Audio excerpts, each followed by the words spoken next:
নাম কি রাখছেন গুরু? তাহেরি। কেন? পাগলামি করে প্রচন্ড এবং হেপাডে আমরা ছোট থেকে ওরে। বাংলাদেশে একটা গরু বিক্রি হচ্ছে, গরুটার নাম রেখেছে তাহেরি। হ্যাঁ, ওই যে গিয়াসউদ্দিন তাহেরি পাগলার নাম লিখেছে, বলছে গরুটাও পাগলা, ওই জন্য ও পাগলা গরুটার নাম রেখেছে। হাটে বিক্রি হচ্ছে বাংলাদেশে, গরুটার নাম রেখেছে তাহেরি। আর কি বলবো সমাজকে। দিল্লিতে দাঁড়িয়ে পড়েছে, हिंदुस्तान में रहना होगा तो जय श्री राम कहना होगा। आज तुम्हारे मुंह पे जूता पड़ गया। ये हमारा अल्लाह का एक फरमान है, ज्यादा ऊंचा मत बनो। फिरौन को अल्लाह ने मिटा दिया और तुम कहां से आ गए इस्लाम को मिटाने। नमरूद को अल्लाह ने मिटा दिया, तुम कहां से आ गए। আল্লাহর মার্জানা। আমাদের দেশের একজন এমপি আছে, খুব বড় বড় কথা বলছিল, তার নাম হচ্ছে কঙ্কনা রানাওয়াত, ফিল্মের আর্টিস্ট। তাকে চণ্ডীগড় এয়ারপোর্টে একটা ভারতের জওয়ান, মিলিটারি জওয়ান মেয়ে ছেলে, তার গালে এক চড় মেরেছে। এমন চড় মেরেছে 5টা আঙ্গুলের দাগ বসেছে। তাকে সাসপেন্ড করা হয়েছে।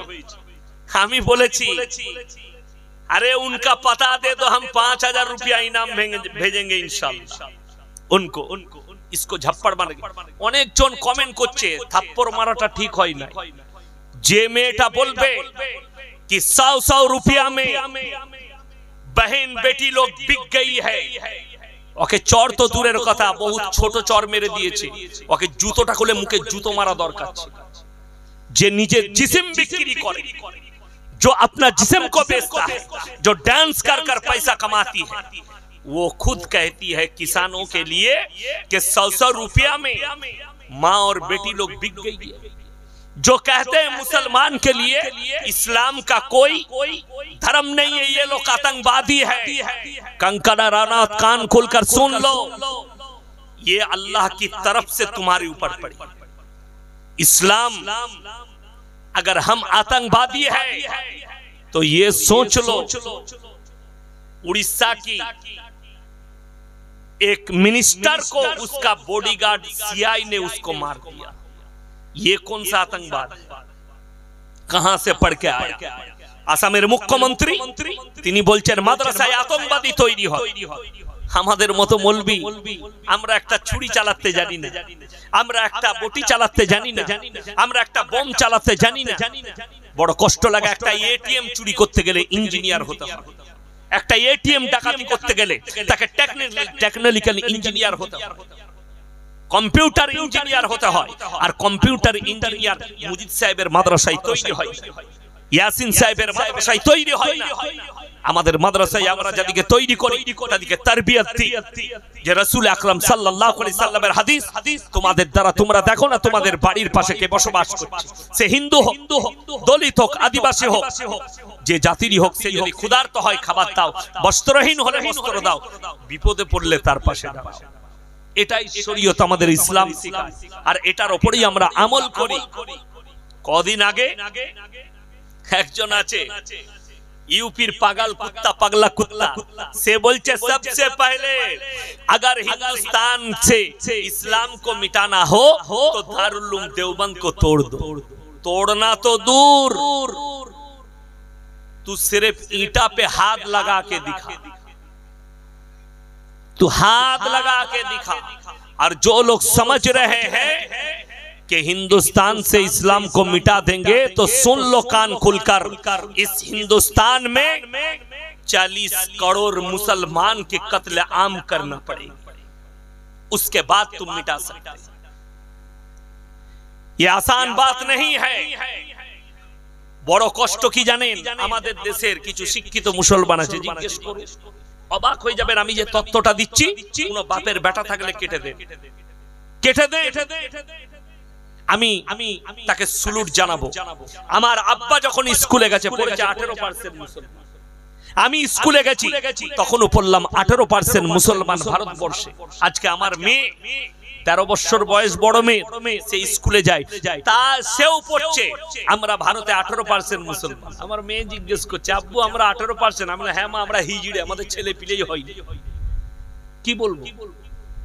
আবার দিল্লিতে দাঁড়িয়ে একটা মহিলা, ভদ্র মহিলা বলছেন মুসলমান 10-10 बच्चे लेते, मुसलमान 5-5 6-6 बच्चे लेते हैं सरकार रोटी रोजी कहां से देगी मकान कहां से देगी আর আমাদের দেশের কিছু গন্ড মূর্খ মুসলমান আছে কলকাতায় বসে আছে একজন নাজিয়া ইলাহি খান আমি দেখলাম কিছু ছেলে ফুরফুরা থেকে একজন আমাকে মেসেজ করেছে হোয়াটসঅ্যাপে তোমাদের মতো মৌলবি সরকারের কাছে বিক্রি হয়ে গেছে তাই তোমরা চুপচাপ বসে আছো কেন বলছে আমাদের রাজ্যের মুখ্যমন্ত্রী নাকি কোন বক্তব্য বলেছেন কে রামায়ণ মহাভারত আর কোন কোন ধর্মের বই লিখে তার সাথে বলেছে কোরআনটাও এই কোরআনও শেষ হয়ে যাবে কিন্তু আমার কাহিনী শেষ হবে সেটা কি বলেছে আমার কাছে বক্তব্য এসেছে তিনি যদি এই কথা বলে থাকে কোন সেন্স নিয়ে বলেছে জানি না অন্যায় কথা বলেছে এটা আমার কাছে চরম বিরোধী কথা বলেছে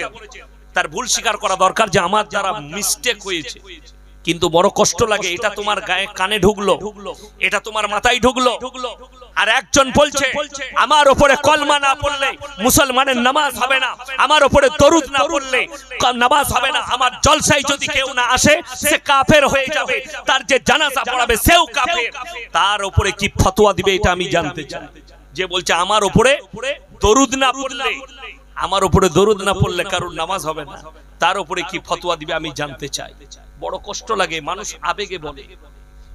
আবেগে বলে ফেলে আর একজনকে দেখলাম মেদিনীপুরে তমলুকে দেবাংশু না কি নাম আছে তার জন্য আবেগে বলেছে দেবাংশু আল্লাহর অংশ আরে এরা মূর্খ এদের কাছে দিন নাই বাত্তি যে স্টেজে মুসলমান আছে তাকে তো উল্টা ধরাতে হবে আল্লাহর কসম করে বলছি আমাকে মুখ্যমন্ত্রী স্টেজে রাখুন এরকম ভাষা বললে আমি শওকতের বাটা সঙ্গে সঙ্গে আমি চার্জ করে দিই ওইখানে স্টেজে কেউ নাই কত মৌলবি বসে থাকে কত দাড়িওয়ালা বসে থাকে কত টুপিওয়ালা বসে থাকে তাদের প্রতিবাদ করা দরকার আপনার এই ভাষা মিস্টেক হয়েছে আপনি মিস্টেক করেছেন আমার ভাই শুনেলেন ওই জন্য ভয় খাবার কিছু নাই ইসলামকে পৃথিবীর কোনো ক্ষমতা নাই শক্তির মিটাবে সকলে জোরে একবার বলুন নারায়ে তাকবীর আরো জোরে বলুন নারায়ে তাকবীর ইসলামের বুনিয়াদ আর বেঈমান কাফেরের মেহনত হচ্ছে সর্বপ্রথম ইসলামকে মিটাতে গেলে মাদ্রাসা মিটাও উলামা মিটিয়ে দাও দিন মিটে যাবে এদের কাছে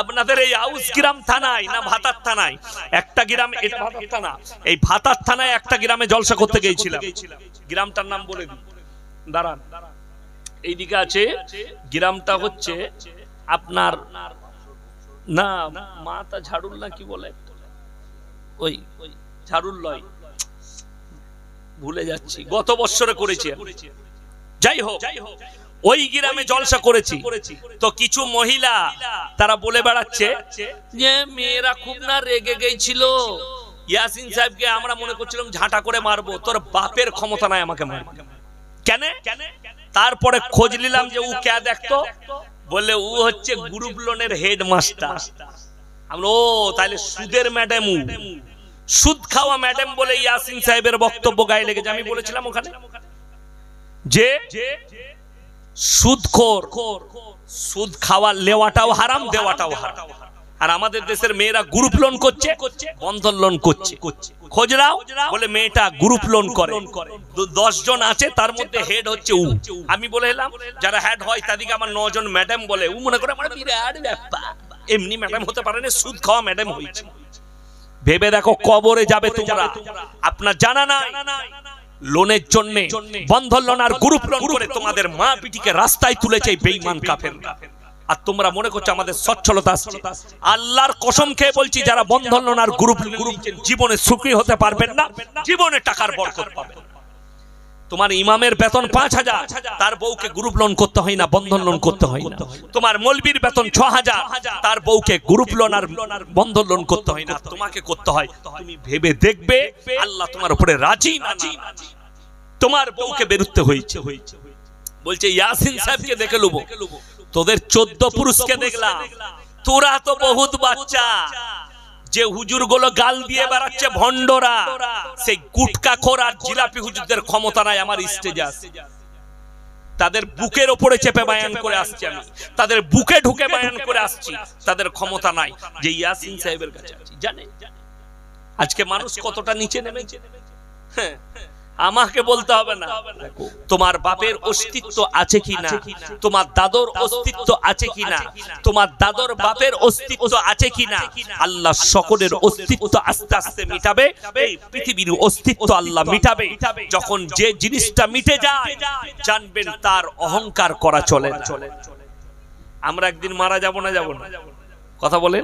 এখানে কে আছেন একজন হাত তুলে বলুন আমি জীবনে মরবো না? কে আছে? সবাই মারা যাব। তাহলে অহংকার কিসের করেন? শক্তি, পয়সা, দৌলতে আল্লাহর কসম করে বলছি এগুলো আল্লাহর কাছে একটাও কাজে না।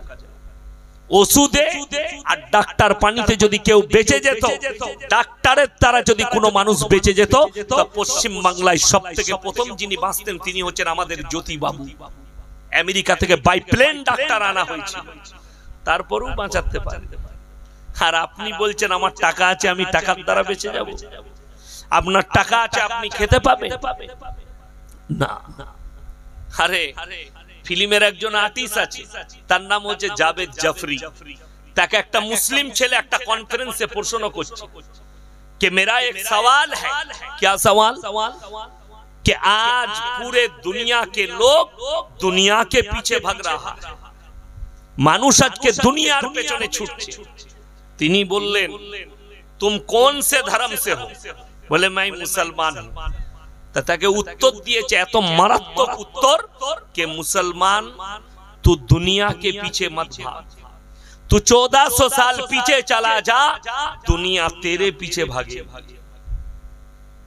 আপনারা হয়তো অনেকে উর্দু বুঝেন, এই ভাষাটার অর্থ মুসলমান তুমি 1400 বছর পেছনে চলে যাও, দুনিয়া তোমার পেছনে ছুটবে। তার প্রুফ যদি দিলেন আমি স্টেজে দেব, তার প্রুফ যদি দিলেন আমি স্টেজে দেব। আমি খুদ নিজে বসে আছি। এই 15 দিন আগে আমি গুজরাটে এক সপ্তাহ ছিলাম সফরে, তার আগে মুম্বাইয়ে ছিলাম। তো আশ্চর্যের বিষয় এত দাওয়াত আসছে, আমরা তো জানি না। একজন হোটেলে খাওয়াতে নিয়ে গেল, দামি হোটেলে।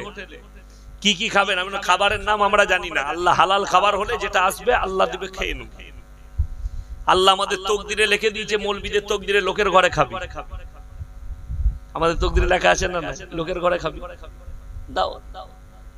আমি গত পরশু কলকাতা যাচ্ছিলাম জুম্মার দিনে। তো আমি আমার ম্যানেজারকে বললাম নেটে সার্চ করো পালসিটের পরে মসজিদ কোথায় আছে, হাই রোডের গায়ে জুম্মা পড়ব। তো একটা নাম এলো আলিপুর বলে একটা গ্রাম, আমরা ওখানে পড়ো 300 মিটারের মধ্যে মসজিদ। ঢুকলাম, আমি গিয়ে পেছনে বসলাম। ইমাম সাহেব বয়ান করছিলেন, আমাকে দেখতে পাননি। খুতবার সময় দেখেছি নামাজ পড়ানোর জন্য। বলছে হুজুর আগে জানলে আপনাকে দিয়ে বয়ান করাতাম, নামাজ পড়াতাম। আমি বেরিয়ে গেছে গাড়িতে বসে গেছি। তো কিছু মানুষ চলে এলো, তাদের পরিবারের লোক এসে গাড়ির সামনে দাঁড়িয়ে গেল। হুজুর এক মুঠো খেয়েই যেতে হবে। আমরা না আমি খাবো না, বাড়ি থেকে খেয়ে বেরিয়েছি। না আপনাকে মোবাইলে দেখি খেতেই হবে। গেলাম, লাগাও দস্তরখান। তারপরে দেখছি পোলাও, মুরগি, গোশ আর ডিম। আমি আমার ড্রাইভারকে বললাম এটার নাম হচ্ছে আল্লাহ, রুজি আল্লাহ। এরপরে হাদিসটা শুনেলেন রাসূল আকরাম সাল্লাল্লাহু আলাইহি সাল্লামের হাদিস, যারা আল্লাহর রাস্তায় দ্বীনের পথে থাকবে, হে আমার সাহাবীরা, আল্লাহ রাব্বুল আলামিন মৃত্যুকাল পর্যন্ত তাদেরকে ইজ্জতের রুজি দান করবে। জোরে বলুন সুবহানাল্লাহ। এই ভাষাটাই ওইটা যে মুসলমান রাসূল আকরাম সাল্লাল্লাহু আলাইহি সাল্লামের আখলাকে চলে এসো, রুজি আল্লাহ দিবেন এবং ইজ্জতের রুজি দিবেন। আমরা দুনিয়ার পেছনে ছুটি না। কোটি টাকার মালিক আমরা নয়, আল্লাহ হাজার হাজার কোটির মালিক করেনি। এই আউস গ্রামে ওর গ্রামে সব থেকে বড় কোটিপতি যদি মারা যায়, জানাজা নামাজটা কে পড়াবে? এমএলএ তো নাকি? হ্যাঁ, কে পড়াবে? এমএলএ না ইমাম? ওই 5000-এর মৌলবি পড়াবে। তাহলে ভেবে দেখো, যে ইমাম তোমার জানাজার নামাজ পড়াবে তুমি করোড়পতি হওয়ার পরে, তুমি ভেবে দেখে লাও আল্লাহ তাকে কতটা সম্মান করেছে। কেন? আপনি দিনদার হন, আপনি আল্লাহ মালদার করেছে, তারপরও আপনি দ্বীনের উপরে প্রতিষ্ঠিত হন, দ্বীনের সঙ্গে জুড়ে যান। আল্লাহর কসম আল্লাহ আপনার ইজ্জত বাড়িয়ে মৃত্যুকাল পর্যন্ত ইজ্জতের রুজি দান করবে। এখন তো আমার আব্বাজি দুর্বল হয়ে গেছে, চলতেও কষ্ট হচ্ছে, আধ ঘন্টার বেশি বলতে পারেন, তারপরও লোকে ছাড়ছে না। হুজুর যেতেই হবে, একবার খালি দোয়া করবে, আপনার মুখে দুটো কথা শুনবো, খালি দোয়া করে দিয়ে চলে আসবে। লোকটার বয়স বেড়ে গেছে, আল্লাহ সম্মান বাড়িয়েছে। পৃথিবীতে একটাই ডিপার্টমেন্ট আছে, যত বয়স বাড়বে আল্লাহ সম্মান বাড়িয়ে দিবে, ওটা হচ্ছে একমাত্র আল্লাহর রাস্তা। তাছাড়া পৃথিবীর কোন ডিপার্টমেন্ট নাই। একটা মাস্টার চাকরি করে, যতদিন ডিউটি আছে, চাকরি আছে, ততদিন তার স্কুলে পাওয়ার আর স্কুলে সম্মান আছে। যেদিনে রিটায়ার হয়ে যাবে তার আর কোন স্কুলে সম্মান থাকে না। ঠিক বললাম না ভুল বললাম? একটা পুলিশ থানার বড় বাবু, তার সম্মান থানাতে আর পাওয়ার ততদিন থাকবে যতদিন সে ওই ডিউটি থাকবে, চাকরিতে। যেদিনে চাকরি শেষ, সেদিনে তার কোনো নো পাওয়া। কিন্তু আল্লাহর কসম, মৌলবীদের, ইমামদের দ্বীনের রাস্তায়, আল্লাহর রাস্তায় আল্লাহ তাআলা যত বয়স বাড়বে আল্লাহ তোমার সম্মান তত বাড়বে। আজকে ইয়াসিন যুবক, আজকে ইয়ং স্টার, কালকে একদিন আমাকে আপনারা বুজুর্গ বলে, মুরব্বী বলে ডাকবেন। যখন আমার বয়স 50 পেরিয়ে যাবে, 60 পেরিয়ে যাবে, আমি আমার বাপের বয়সে যাব, তখন একই অবস্থা হবে। সম্মান আল্লাহ আরো বাড়াবে। বড় কষ্ট লাগে। প্রত্যেকটা মুসলমান ভাইকে অনুরোধ করছি, হারামকে অ্যাভয়েড করতে শিখুন, হালালকে গ্রহণ করুন। আপনার সময় কষ্ট হবে হারামকে অ্যাভয়েড করতে, কিন্তু আল্লাহর কসম আপনার পুরো জিন্দেগিটা সুখী হয়ে যাবে। এই দুনিয়াটা আল্লাহর কসম কোরআনে আছে, আমাল হায়াতুদ দুনিয়া ইল্লা মাতাউল গুরুর। এই দুনিয়া ধোঁকা, তোমাদের জন্য আবাদান আবাদার লম্বা জীবন পড়ে আছে। যেটা আবাদান আবাদা, সেটা শেষ নাই, শুরু আছে, তার শেষ নাই। আল্লাহর কসম এই দুনিয়াটার আল্লাহ শুরু করেছে আর খতম আছে। মুসান্নাফ ইবনে আবু শাইবার হাদিস 40 নম্বর হাদিস, চোখ দিয়ে পানি আসে। অনেকজন মনে মনে ভাবছেন না, মানুষ সচেতন হচ্ছে, মানুষ নামাজি হচ্ছে, যুবকরা নামাজ পড়ছে, আমি তো দেখতে পাচ্ছি মুসলমান যুবক নামাজও পড়ে, ড্যান্সও করে। কি বললাম? টাকা হয়েছে, 5 ওয়াক্তের নামাজি, ছেলের জন্মদিন পালন করছে, গান বাজনা করে, নামাজ পড়ে, মুখে দাঁড়িয়ে আছে, বেটা বিটির বিয়েতে গান বাজনা। এই আউস গ্রাম থানায় আজ থেকে 7 বছর আগে আমি একটা বিয়েতে এসেছিলাম। আমি বলেই দিয়েছিলাম যে আমি যদি বিয়ে পড়াতে যাই, সেখানে কিন্তু গান বাজনা হলে আমি কিন্তু থাকবো। বলে হুজুর কিছুই হবে। আমি তো বরযাত্রী আর বরের আগে ঢুকে গেছি, মুর্শিদাবাদে জলসা ছিল, ঢুকেই দেখছি গান বাজনা চলছে। আমি বললাম এইটা তাহলে হবে না, এই বিয়ের প্যান্ডেলটা হবে না। মেয়ের বাপ বেরিয়ে এসে বলছে হুজুর এইটা। আমি বললাম এখানে তো আমি তো নিষেধ করলাম গান বাজনা, গান বাজনা। হুজুর ওই ছোট ছেলেরা, আমি ছোট ছেলেরা বাজাচ্ছে, তুই হিজড়ে, তুই হিজড়ে, ছেলেগুলো এমনি হয়ে গেছে তো খাওয়াতে। বড় কষ্ট লাগে। মৌলবীকে ধোকা দেয়, ইমাম দিকে ধোকা দেয়, ছোট ছেলেরা বাজাচ্ছে, তুমি না মরদ, বাড়িতে তোমার মারদানগি নেই যে বাচ্চারা বাঁচাবে। বড় কষ্ট লাগে। তুমি কি সন্তান তৈরি করেছো? হারাম সন্তান। যারা হারাম কাজ করে তারা কিরকম সন্তান হতে পারে? আপনার গায়ে লাগবে কথা, আপনি ভেবে দেখবেন। আপনি হারামকে অ্যাভয়েড করতে পারছেন। উলামাদিকে জিজ্ঞেস করুন, রাসূল আকরাম সাল্লাল্লাহু আলাইহি সাল্লামের জামানা প্যান্ডেলে আর এই বাজারে বিয়ে হয়নি, মসজিদের ভেতরে নিকাহ হয়েছে। আজকে তো বলছে বেটার বিয়েতে, বিটির বিয়েতে বলছে 400 বরযাত্রী যাবে, 300 বরযাত্রী যাবে। পৃথিবীর কোন মৌলবী, কোন মুহাদ্দিস যদি বার করে দেয় বরযাত্রী যাওয়ার শরীয়তে আছে, আমি সেই মৌলবীর জুতোর মালা পরব। মৌলবী শওকতের বেটার জীবনে আর বক্তব্য দেব। বরযাত্রী নিয়ে যাওয়া হারাম, আমি শওকতের বেটা ফতোয়া দিলাম।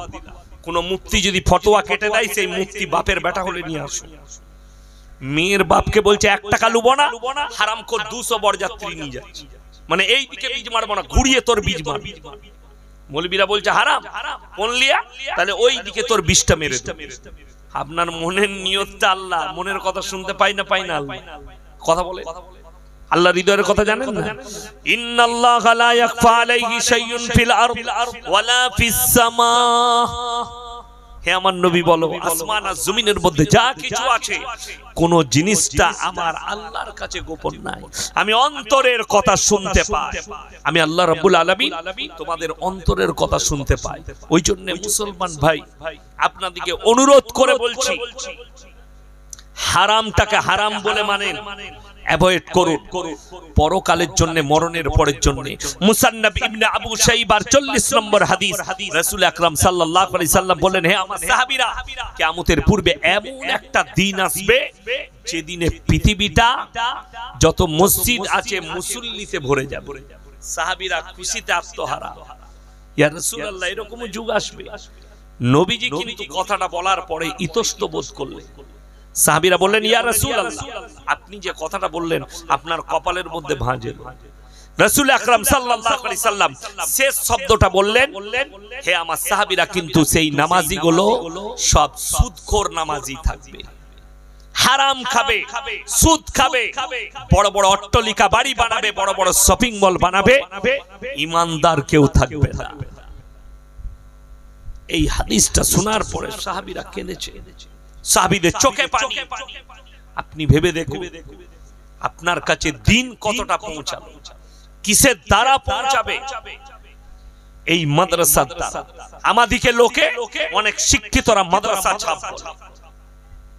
মাদ্রাসা ছাপ, আর আপনাকে আমি গুনে গুনে দেখিয়ে দিচ্ছি, আপনি বুঝতে পারবেন। আপনার চোখ খুলে দিচ্ছি, যতগুলো বৃদ্ধাশ্রমে আর বৃদ্ধাশ্রমে মা বাবা আছে সব শিক্ষিতদের আছে, একটাও মূর্খদের নাই। শিক্ষিতদের মা বাবা আছে, অশিক্ষিতদের নেই। বড় কষ্ট এটাই।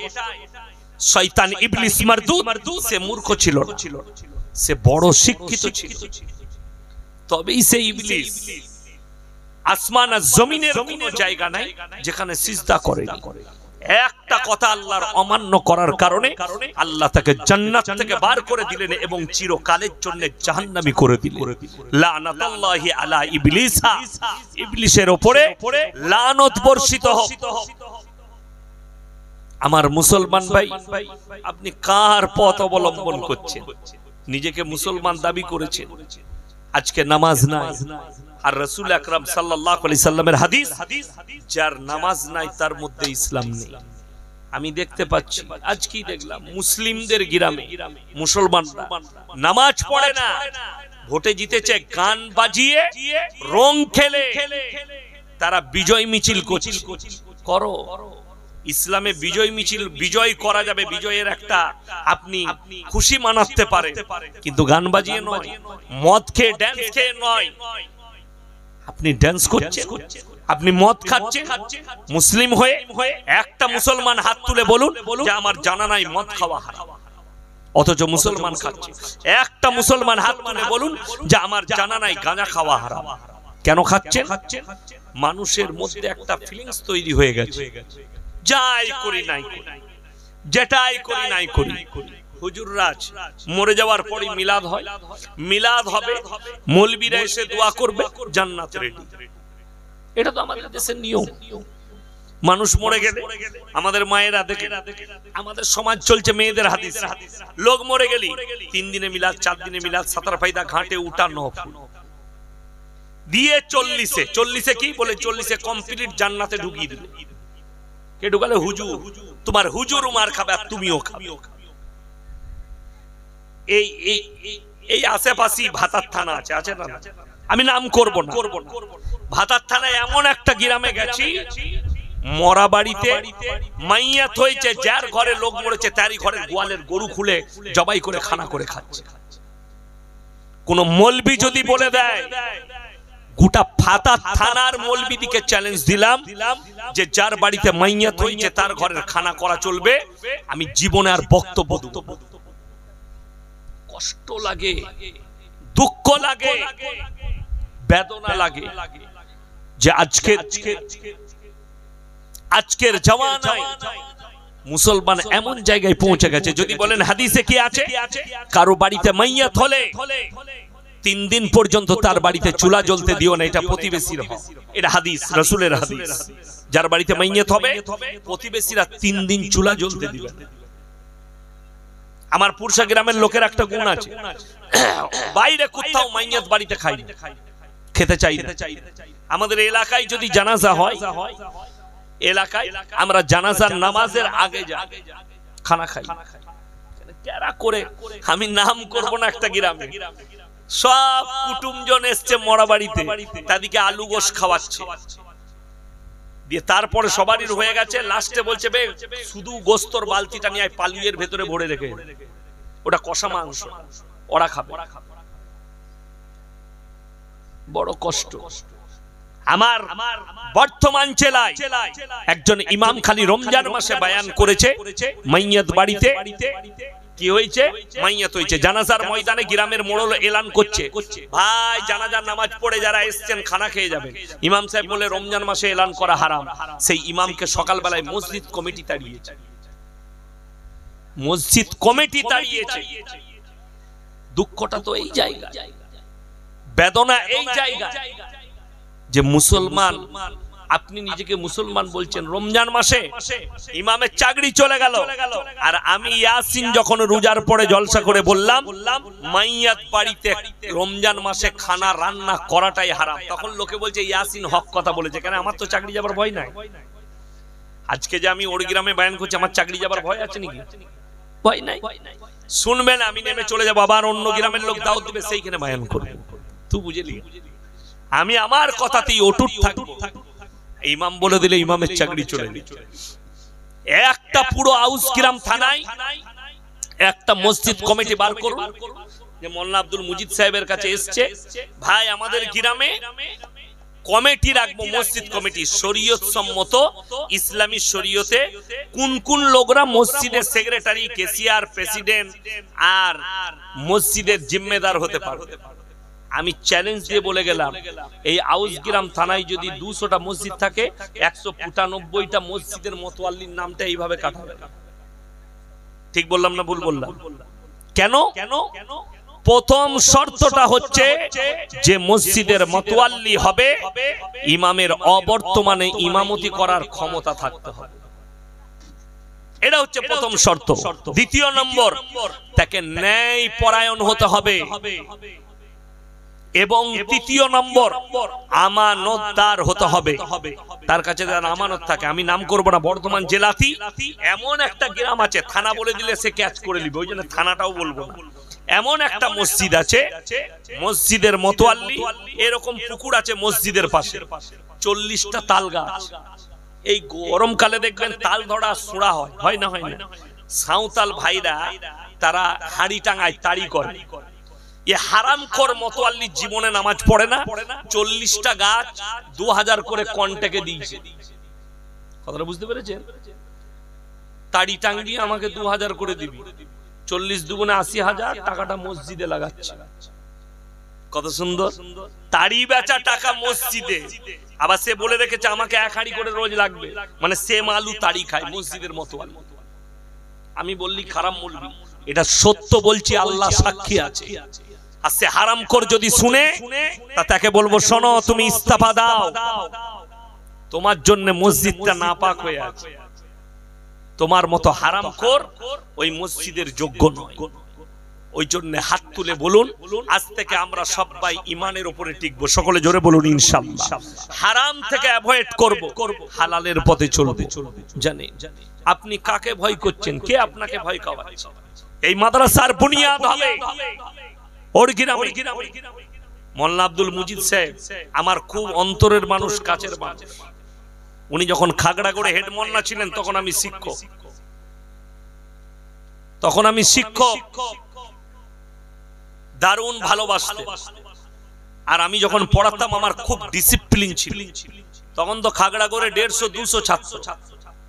এখন কি আমি জানি না, আল্লাহ দিন আল্লাহ চালাচ্ছে।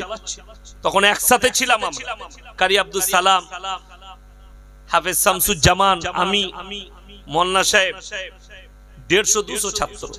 ইনাকে কোনো টেনশনই দিতাম না, কোনো টেনশন ছিল।